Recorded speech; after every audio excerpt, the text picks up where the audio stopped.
Hello दोस्तों, welcome to my blog. तो कैसे हो आप लोग। आज मेरा ऑफ़ है ऑफिस का, तो मैंने सोचा चलो यार आज थोड़ा सा लॉन्ग वीडियो बनाते हैं। तो सबसे पहले मैं आपको बाहर का नज़ारा दिखाती हूँ। ये देखो, पूरी ज़मीन भीग गई है क्योंकि हो रही है बारिश। गुड़गांव में जब भी बारिश होती है ना, बहुत ही गंदा हो जाता है, कीचड़ काचड़, और इतना ट्रैफिक जाम हो जाता है। मतलब कि अभी कुछ दिनों से ना बारिश ही बारिश हो रही है।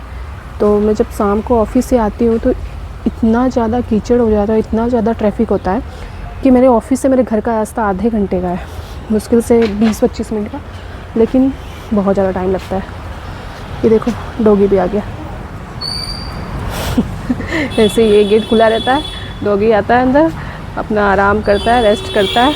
अगर कुछ खाने का यहाँ पे पार्ले जी बिस्किट वगैरह मैं रख देती हूँ, अगर उसको भूख लगती है तो खाता है, वापस चला जाता है, टहलता है, वापस आ जाता है, ऐसे ही चलता है। तो बता देती हूँ आपको।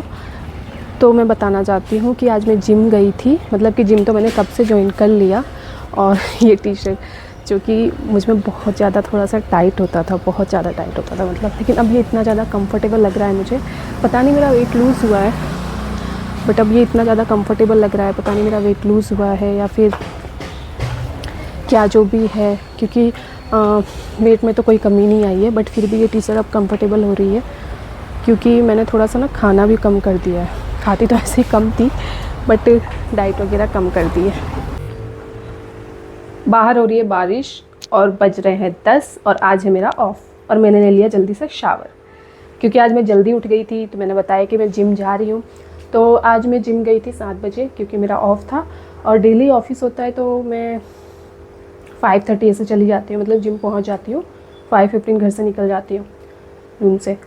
तो मैंने शावर लिया और अब मैं करूँगी पूजा, उसके बाद बनाएंगे ब्रेकफास्ट में बनाऊँगी पोहे। कढ़ी पत्ता मैंने पहले ही बाहर से तोड़ लिया था जब मैं जिम से वापस आ रही थी। तो कभी कभी क्या, हमेशा सुबह उठना ही चाहिए, उठना अच्छा लगता है, बट कभी कभी सोने का भी मन करता है। तो चलो पहले पूजा कर लेते हैं।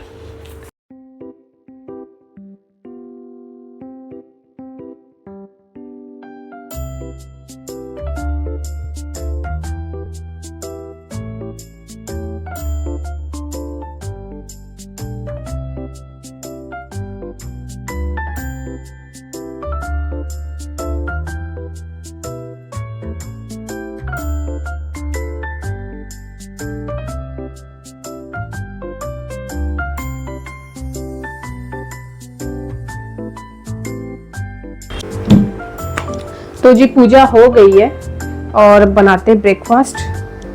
Let's go. ट्राइपॉड, किचन में मैं यही ट्राइपॉड यूज़ करूँगी क्योंकि किचन इतना बड़ा नहीं है, वहाँ पे रखने का जगह नहीं है। बड़ा ट्राइपॉड एडजस्ट होगा तो मैं एडजस्ट नहीं हो पाऊँगी वहाँ पे। तो ये ट्राइपॉड रखते हैं सिंपल, और बताती हूँ पोहा बना के फटाफट से खाते हैं। ये कड़ी पत्ते जो मैं जिम से आई थी तो मैंने तोड़ लिए थे, और अब इसको हम पोहे के अंदर यूज़ करेंगे। मैंने पोहे में ना नमक मिर्ची और वो हल्दी थोड़ा सा लगा के उसको रखा है। अभी मैं प्याज टमाटर ये कट करूँगी, मिर्ची, और फिर बनाऊँगी, फिर कॉफ़ी बनाऊँगी साथ में। तो ये सब्जी कट कर लेते हैं जी। मैं सोच रही हूँ इसमें आधा टमाटर यूज़ करूँ क्योंकि ज़्यादा पोहा तो है नहीं, तो मैं सोच रही हूँ कि इसके अंदर आधा टमाटर यूज़ करूँ, ज़्यादा टमाटर यूज़ नहीं करूँ। टमाटर बड़ा भी है तो स्मॉल साइज़ का था नहीं, तो इसमें आधा टमाटर यूज़ करते हैं। गाइच।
जी ये रहा हमारा पोहा और ये रहा कॉफी। भूख तो बहुत लगी है, तो खाते फटाफट से। ओह चिक चिक चिक चिक चिक।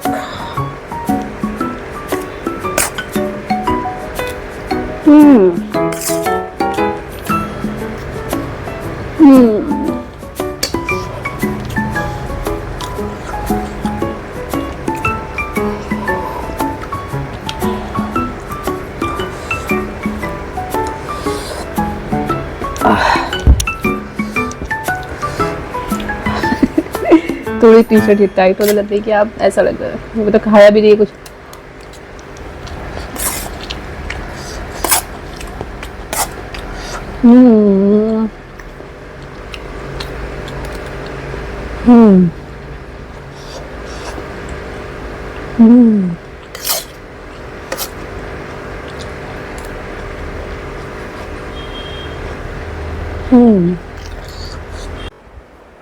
पोहे मैंने खा लिए और अब करनी है सफाई। मतलब यार पता नहीं क्यों बारिश हो रही है और बिल्कुल भी ठंडा मौसम नहीं हो रहा, इतना ज़्यादा उमस हो जा रहा है ना। कल घर पे मेरी मम्मी से भी बात हुआ था, राजस्थान जोधपुर, तो वो भी बोल रही थी कि बहुत ज़्यादा ह्यूमिडिटी हो रही है, बहुत ज़्यादा मतलब गर्मी लग रही है, बारिश होने के बाद मौसम ठंडा नहीं हो रहा, पता नहीं क्यों। और आप देख सकते हो, देखो मेरी अलमारी कितनी गंदी हुई है, क्योंकि मैं इसको कितना भी तय कर लूँ, लेकिन जब आप डेली कपड़े चेंज करते हो, डेली कपड़े वियर करते हो, तो जो मैं वियर करती हूँ कपड़े वो तो मैं नीचे रख देती हूँ, लेकिन जब डेली उल्टा पल्टी होता है, कपड़े आप एक्सचेंज करते हो, चेंज करते हो, क्या पहनना है क्या नहीं डिसाइड नहीं हो पाता है, या फिर कुछ भी अगर आप यहाँ पे छेड़छाड़ करते हो ना, तो बस सजा सजाए काम सारा बिगड़ जाता है।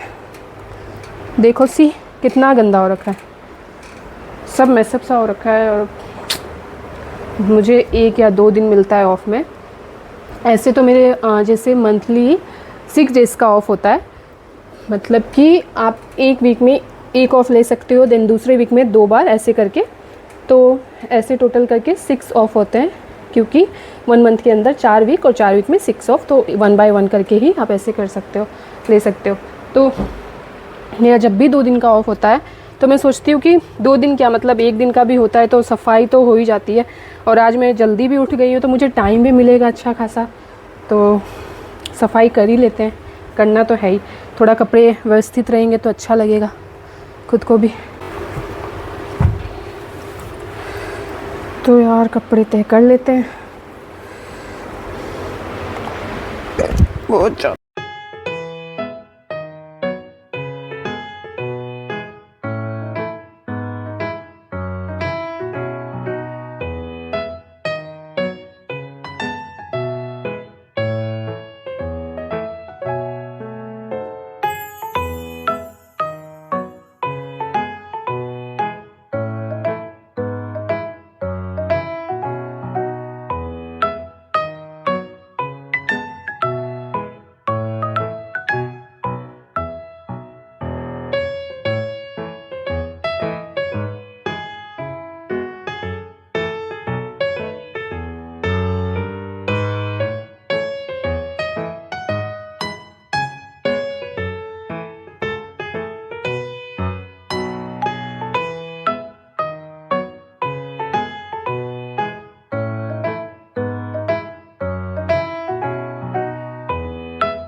सो कपड़े तय हो गए हैं और मैंने धोने वाले कपड़े अलग निकाल दिए, जो कि मैं वॉश करूँगी। उससे पहले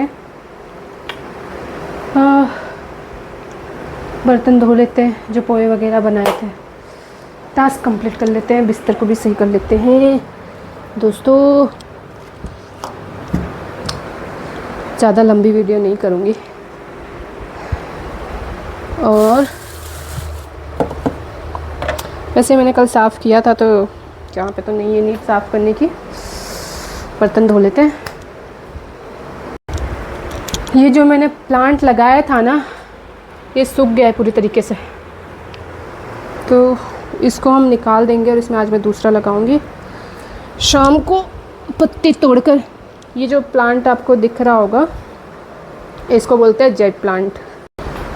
तो दोस्तों काम हो गया है सब, और अब हम करेंगे थोड़ा सा लैपटॉप को यूज़ करेंगे भैया। ओह, बहुत टाइम हो गया इसको मैंने नहीं खोला। ट्राई तो करती हूँ कि मैं हमेशा कुछ स्किल सीखूं, ट्राई करूं। तो मैंने लैपटॉप इसलिए निकाला है क्योंकि इस लैपटॉप में मैं सीखूंगी एडवांस एक्सेल,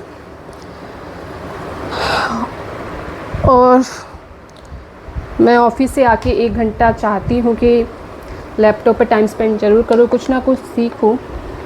तो सोचा है मैंने कि मैं यूट्यूब से ही सीखती हूँ और अब मैं मोबाइल यूज़ करूँगी और ज़्यादा लॉन्ग वीडियो नहीं बनाऊँगी, जैसा कि पहले ही मैंने बोला था।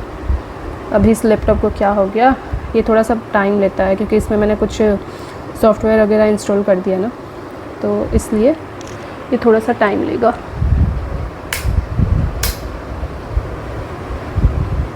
सी दोस्तों, अगर आप प्राइवेट सेक्टर में हो या फिर आप मतलब कि कस्टमर सर्विस से ऐसे जॉब कर रहे हो, प्राइवेट सेक्टर में हो और आपके पास में स्किल्स नहीं है, तो आपको बहुत सफ़र करना पड़ेगा। ये मैंने ये रियलाइज़ किया है, या ऐसा मैं मानती नहीं हूँ, मतलब मुझे रियलाइज़ हो ही गया है क्योंकि काफ़ी टाइम से पहले तो मैं एयरपोर्ट पे थी, एविएशन इंडस्ट्री में, तो वहाँ पे मैं एज अ कस्टमर सर्विस ही थी। तो वहाँ पे जब मैंने 3 इयर्स जॉब किया, तब मुझे लगता था कि यार कुछ भी नहीं किया लाइफ में, कुछ भी ऐसा अचीव नहीं किया है कि जो आप लॉन्ग टाइम के लिए आप ये जॉब कर सको, या ऐसा कुछ भी।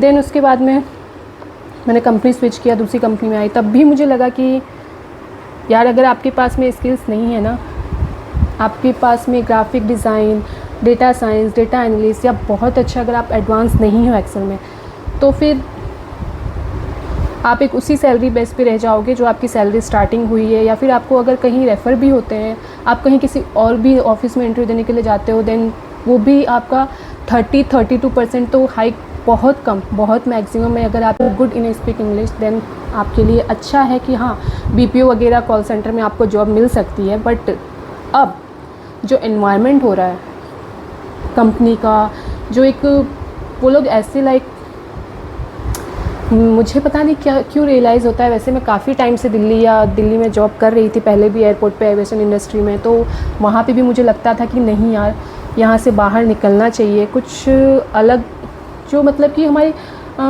एक्सपर्टाइट हो हमारी स्किल्स के अंदर, मुझे कुछ ऐसी जॉब करनी चाहिए या इस लाइन में जाना चाहिए, फील्ड चेंज करना चाहिए। अगर आप बहुत अच्छे हो इंग्लिश में देते हो, वेल एंड गुड, आपकी BPO में अच्छी सैलरी होगी, ठीक है, लेकिन अच्छी कितनी, 35-40 मैक्सिमम टू मैक्सिमम मैं आपको बता रही हूँ। क्योंकि इंडिया के अंदर हर कोई इतना इंग्लिश में इतना लाइक प्रो नहीं है कि वो इतना अच्छा इंग्लिश बोल सके। या फिर अगर आपको इंग्लिश भी आती है और आप स्किल्स में भी अच्छे हो, आपको कोई स्किल्स भी आ रही हो like data analyst, graphic designer, आजकल डिजिटल मार्केटिंग, या फिर लाइक साइबर सिक्योरिटी के भी बहुत सारे हैकर्स वगैरह हो गए। हैकर्स एक होता है कि एडवांटेज के लिए एक होता है कि हार्मफुल होता है। तो वो हैकर्स में भी 2 सिनेरियो होते हैं। मैं पॉजिटिव वे में बोल रही हूँ कि जो हैकर्स जिसमें आप लाइक साइबर सिक्योरिटी में भी यूज़ होता है, कहीं भी यूज़ होता है, अगर आप उस टाइप से आपने कुछ कोर्स किया हो, तो मुझे लगता है कि आप अगर लिंक्डइन पर प्रोफाइल डालते हो और फिर आपको कोई ना कोई तरीके से कॉल आती है और आप बहुत अच्छे हो, आपने प्रोजेक्ट उस पर प्रिपेयर किया है, तो आपको एक अच्छी सैलरी ज़रूर मिल सकता है। ऐसा मेरा मानना है, मानना ही नहीं है, मैंने ये चीज़ देखा भी है यहाँ पर। क्योंकि अब MBA भी इतना नॉर्मल हो गया है, MBA BTech ये, क्योंकि आज हर एक बंदा यहाँ पर MBA किया हुआ भी कस्टमर सर्विस के लिए, कस्टमर सर्विस प्रोफाइल के लिए अप्लाई कर रहा है, और वो 30-35 में मतलब कि जॉब के लिए एग्री हो जा रहा है, क्योंकि कोई और ऑप्शन है ही नहीं। इतनी ज़्यादा प्राइवेट सेक्टर हो चाहे गवर्नमेंट सेक्टर में, तो यही कहना चाहूँगी कि अगर आप गवर्नमेंट सेक्टर में लग गए होते तो वेल एंड गुड, छोड़ो नहीं छोड़ो, लेकिन सैलरी क्राइटेरिया अब हर कहीं मुझे लगता है कि इतना पाना इजी नहीं है, और आराम तो ख़त्म ही हो गया लाइफ से, चाहे वो प्राइवेट हो चाहे गवर्नमेंट हो। तो ये सोच के मैं सोचती हूँ कि अगर मुझे ऑफ़िस से थोड़ा टाइम मिलता है और मैं अभी अकेले भी रहती हूँ, घर में भी नहीं रहती हूँ, तो मैं कुछ ना कुछ सीखती रहूँ, कुछ ना कुछ ट्राई करती रहूँ। क्या पता आगे मेरे लिए इन फ्यूचर में कुछ अच्छा हो। तो ये सोच के मैं कभी भी गिव अप नहीं करना चाहती, तो इसलिए मैं लैपटॉप से कुछ ना कुछ ट्राई करती रहती हूँ कि सीखूँ। वैसे मुझे हर कोई ऑफ़िस में भी बहुत गाइड करते हैं। अगर कोई पूछे, कोई मतलब कि थोड़े नॉलेज वाले इंसान से अगर कुछ आप पूछ लेते हो, उनके साथ में बैठ जाते हो, तो वो भी आपको गाइड करते हैं कि ऐसा नहीं है, इसमें लाइफ नहीं है, आप ये लॉन्ग टर्म के लिए नहीं कर सकते। एज़ अ गर्ल चाहे एज़ अ बॉय, मैं तो कहूँगी कि हर किसी के लिए एक अच्छी जॉब मिलना, इवन बॉयज़ के लिए तो और भी ज़्यादा, बहुत ही ज़्यादा स्ट्रगल हो जाता है अगर वो 35 या 40,000 के सैलरी के अंदर अपनी लाइफ स्पेंड कर रहे हैं। तो एक आप मैक्सिमम मानो कि जहाँ पे आपका रेंट 10,000 9,000 आपको पे करना हो ओनली 1 आवर के, 1 रूम किचन या फिर 1 BHK, तो आप कितनी ही सैलरी मतलब सेविंग कर पाओगे। तो 35-40 में तो अगर एक सिंगल पर्सन अपना लाइफ स्पेंड कर रहा है, अपने एक्सपेंस उठा रहा है, सब कुछ कर रहा है, तो अगर वो कपल में या फिर जब उसके आगे फैमिली होती है तो कैसे वो करेगा। तो ये सोच के मुझे लगता है कि नहीं, इन फ्यूचर के लिए आपको इस सैलरी में तो बहुत ही होगा। और मैं ये स्ट्रगल अपना, या फिर जो गुड़गांव दिल्ली में रहते हैं और जो एज अ कस्टमर सर्विस हो, या फिर अगर आपको अच्छी कंपनी नहीं है तो फिर आपको वहाँ से निकल के, या फिर वो जॉब करते करते भी आपको कुछ ना कुछ अपने लिए एक स्किल्स में इम्प्रूवमेंट के लिए, या फिर स्किल्स को अचीवमेंट के लिए, कुछ आगे अचीवमेंट के लिए आपको कुछ ना कुछ तो सीखना चाहिए, कुछ ना कुछ करना चाहिए। और मैंने तो अपने ऑफिस से, या फिर मैं जब भी जॉब करती हूँ, जॉब में मुझे कुछ लोग मिलते हैं तो मुझे यही एडवाइस करते हैं, यही गाइड करते हैं कि आशा आप कुछ स्किल सीख लो। अगर आपको लाइफ टाइम जॉब करना है, आप जॉब करना चाहते हो, अच्छी जॉब करना चाहते हो, तो बहुत सारे ऐसी स्किल्स आ गई है, क्योंकि अब सोशल मीडिया का ज़माना हो गया। वहाँ पे एडवर्टाइजमेंट कितने सारे कोर्स है, ये कोर्स है, डेटा साइंस है, डेटा एनालिस्ट है। और ऐसा भी नहीं है कि आपका साइंस मैथ्स नहीं है तो आप डेटा एनालिस्ट नहीं कर सकते। हाँ, थोड़ा सा हार्ड होता है, बट मैंने यूट्यूब से ही सीख रही हूँ मैं। अभी तो मैंने ऐसा कुछ कोर्स वगैरह नहीं लिया है। तो मैं अभी पहले एक्सेल, मुझे बोला कि एक्सेल में जब आपकी पकड़ अच्छी होगी, एक्सेल में जब आपका ग्रोथ अच्छा होगा, देन आप उसके बाद में धीरे धीरे उसके भी टाइप्स होते हैं कि एसक्यूएल है, डेटा एनालिस्ट है, पावर BI है, ये सब आपको धीरे धीरे आप उस स्टेप पे जाओगे। तो पहले मैं एक्सेल से ही स्टार्ट कर रही हूँ। एक्सेल वैसे मुझे थोड़ा बहुत आता है, क्योंकि काफ़ी टाइम हो गया, लंबे टाइम से जॉब करते हुए, पहले भी सीखा था, एक्सेल पे काम करती थी, तो एक्सेल आता है। बट मैं एक्सेल में पूरा प्रो होना चाहती हूँ। देन उसके बाद में एसक्यूएल वगैरह स्टार्ट करेंगे। तो अगर वीडियो आपको अच्छी लगी हो तो आप लाइक शेयर ज़रूर करना। Thank you for watching. अभी मैं थोड़ा सा मोबाइल के साथ में ही सीखूँगी, इसलिए यूज़ करूँगी। बाय बाय, मिलते हैं नेक्स्ट व्लॉग में। टाटा।